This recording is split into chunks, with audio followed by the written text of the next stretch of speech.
Putin tinha uma terrível loucura de março planejada para a guerra na Ucrânia. Uma nova ofensiva deveria ter acontecido, levando a Rússia a conquistar mais áreas de Donetsk e avançar ainda mais ao sul da Ucrânia.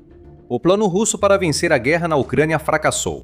A Ucrânia reverteu o plano em uma derrota que põe fim à guerra, expondo Putin ao vexame de ver a ofensiva de março, que deveria ser decisiva, fracassar sem nem sair do papel. Em 16 de março, o presidente ucraniano Volodymyr Zelensky fez mais um discurso noturno ao povo. Esse discurso trouxe boas notícias.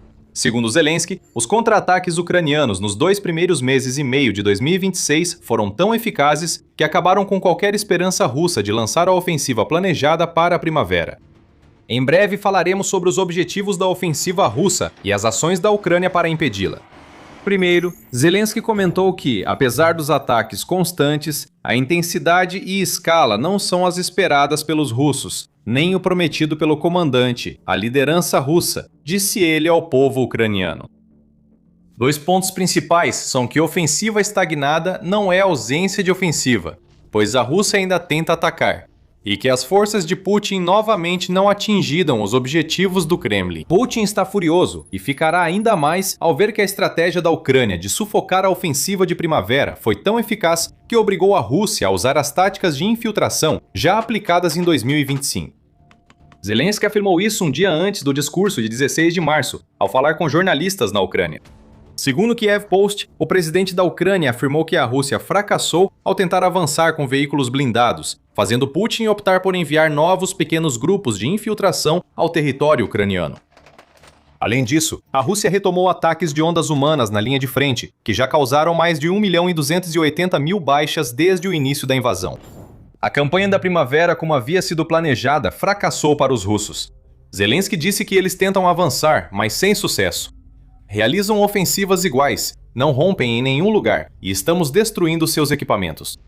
Nada saiu como planejado para a Rússia. O equipamento destruído serviria para um novo avanço. Os soldados e infiltrados que morrem em massa contra a defesa com drones da Ucrânia deveriam ser a força essencial de um ataque na primavera, que mudaria tudo para Putin. A Rússia seria forte, a Ucrânia fraca. E até o fim da primavera, a Rússia teria tudo na Ucrânia para obter o acordo de paz maximalista que Putin busca desde o início das negociações. Uma brilhante contra-estratégia da Ucrânia causou esse dano. Continue conosco para saber o motivo. Para entender as ações da Ucrânia, é importante saber o que a Rússia planejava na primavera. E seria algo massivo. Os rumores sobre a ofensiva russa, que começaria a partir de março, começaram a surgir no início de fevereiro, e surgiram relatos de que a Rússia pretendia dedicar 100.000 soldados a uma ofensiva no sudeste da Ucrânia. A Rússia planejava que suas tropas nessas regiões preparassem o terreno na primavera, com 100.000 soldados avançando pelas defesas ucranianas para ocupar grandes áreas no verão. Esse era o conceito básico. Em meados de março, vários cenários já eram sugeridos para as ofensivas de primavera e verão. No sul, a Rússia pretendia avançar pela frente de Zaporísia, talvez forçando a Ucrânia a dedicar tropas para esse fronte que, de outra forma, teriam sido usadas para defender contra o avanço russo em Donetsk. E falando em Donetsk, esse avanço em Zaporísia deveria ser acompanhado por um avanço a leste ao longo do eixo Sloviansk-Kramatorsk, o que permitiria que as forças de Putin se posicionassem para ataques contra essas cidades e, consequentemente, contra o cinturão de fortalezas de Donetsk. Isso deve cair se a Rússia quiser conquistar Donbass, região cobiçada por Putin há anos.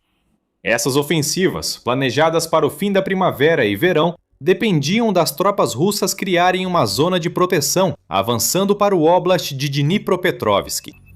Isso permitiria à Rússia criar uma zona de proteção no eixo Oleksandrivsk, que liga Dnipropetrovsk e Zaporísia. Com essa zona de proteção, a Rússia impediria apoio ucraniano a Zaporísia e possivelmente Donetsk via Dnipropetrovsk, garantindo que avanços russos não fossem dificultados por ataques em várias frentes. É um plano razoavelmente bom para a Rússia, só que desconsidera o fato de que a Ucrânia nunca iria se render e deixar a Rússia executar essa manobra. O plano ignorou um evento no início de fevereiro que arruinou tudo para os estrategistas militares do Kremlin. Foi criada uma lista de permissões e Elon Musk, com a SpaceX, acionou o interruptor. Em instantes, as forças da Rússia perderam o acesso ao Starlink após usarem terminais ilícitos que nunca deveriam possuir.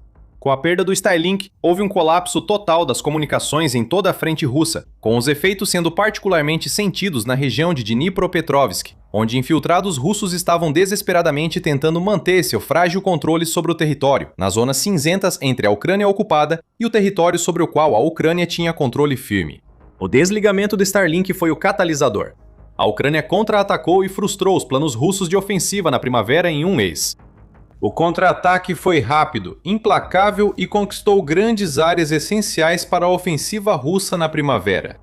A Ucrânia revidou e retomou vilarejos em Zaporísia e Dnipropetrovsk durante o avanço.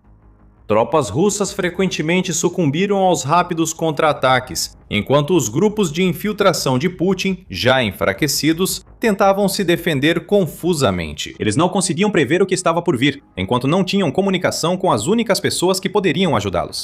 Até 10 de março, a Ucrânia havia libertado 400 km², ou 154 milhas quadradas de seu território da Rússia, em um contra-ataque que foi o maior que conseguiu realizar com sucesso desde sua contraofensiva em 2023. A Ucrânia não conquistava tanto território desde sua humilhante contra-invasão ao Oblast de Kursk, na Rússia, que custou a Putin mais de 63 mil soldados, incluindo muitos norte-coreanos enviados para ajudar na defesa. O contra-ataque ucraniano em 2026 também foi humilhante para Putin.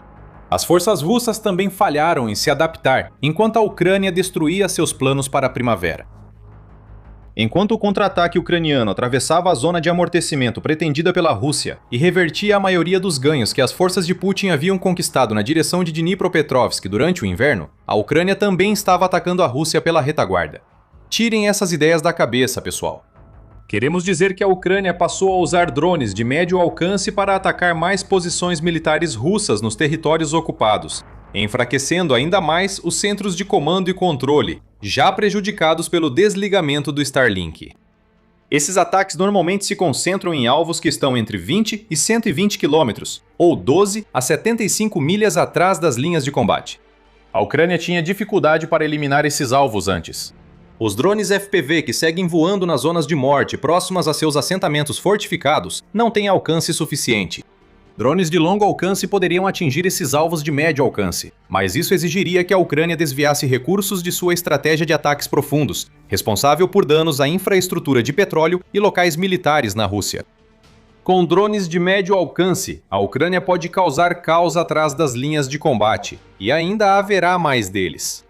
Um dia antes de Zelensky anunciar o fim da ofensiva de primavera russa, a U-Force da Ucrânia apresentou seu drone carniceiro. Custando apenas de 10 a 12 mil dólares por unidade, esse drone pode voar por cerca de 200 quilômetros ou 124 milhas e entregar uma ogiva de 5,5 quilos ou 12,1 libras ao alvo. Pode não ser a maior ogiva, mas basta para desorganizar concentrações de tropas, eliminar postos de comando e controle precários e destruir locais de operadores de drones nos territórios ocupados. Este é o ponto principal.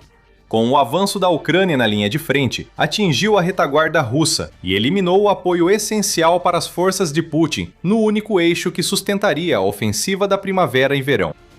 Tudo isso levou ao que estamos vendo agora na guerra, e nada disso era o que Putin havia planejado. Vamos analisar isso em breve e explicar o verdadeiro objetivo da Ucrânia ao frustrar os planos de primavera e verão da Rússia. Esse é exatamente o tipo de assunto que cobrimos no The Military Show. Mostramos o quadro completo, não só as manchetes. Para mais análises assim, inscreva-se e fique por dentro. Claro, um contra-ataque só teria relevância para a Ucrânia se impactasse seriamente as movimentações das tropas russas. Já vimos a reação, mas ainda há muito mais por vir que seguirá enfraquecendo uma ofensiva russa que já deveria ter começado. O avanço da Ucrânia em Dnipropetrovsk não parou.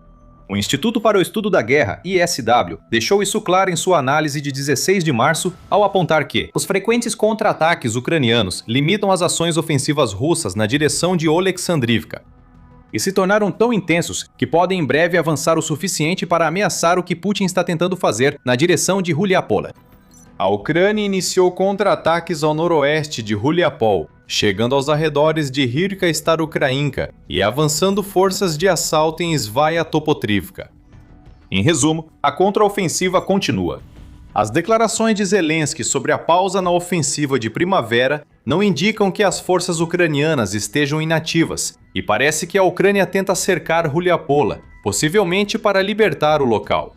Quanto à Rússia, ela foi reduzida a avanços tão pequenos quanto 1,2 km, ou 0,74 milhas por semana no eixo de Ruliapola, segundo relata o ISW. Tenha em mente que a Rússia está perdendo algo em torno de 900 a 1.000 soldados por dia, então esse tipo de avanço patético está acontecendo em um momento em que a Rússia perde cerca de 7.000 soldados por semana. Uma ofensiva não deveria acontecer assim. A gravidade dessas perdas traz mais problemas para Putin. As reservas reunidas por Putin para a ofensiva de primavera e verão estão sendo consumidas nas tentativas russas de responder a tudo o que a Ucrânia está fazendo. A Rússia desmocou elementos de sua 55ª Divisão de Infantaria Naval e de sua 40ª Brigada de Infantaria Naval de Dobropilia em direção a Ruliupol. Elementos desta brigada e da 120ª Divisão de Infantaria Naval também são enviados para Oleksandrivka, reforçando as defesas vacilantes da Rússia, novamente retirados de Dobropilia. Um blogueiro militar russo também afirmou que a Rússia também deslocou seu regimento de fuzileiros motorizados, 656, na direção de Ruliapola.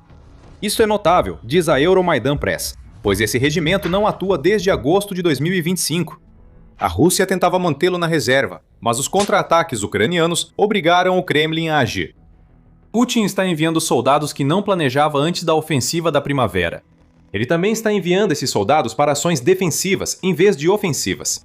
E o pior de tudo, para Putin, essas reservas ainda estão perdendo. Não sabemos se Putin sabe o que é uma ofensiva agora.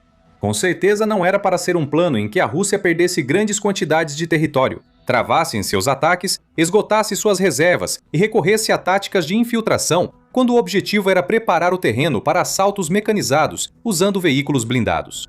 Os últimos meses foram desastrosos para a Rússia, mas para a Ucrânia tem um significado ainda maior que vitórias militares e o enfraquecimento do grande plano russo que vimos até agora.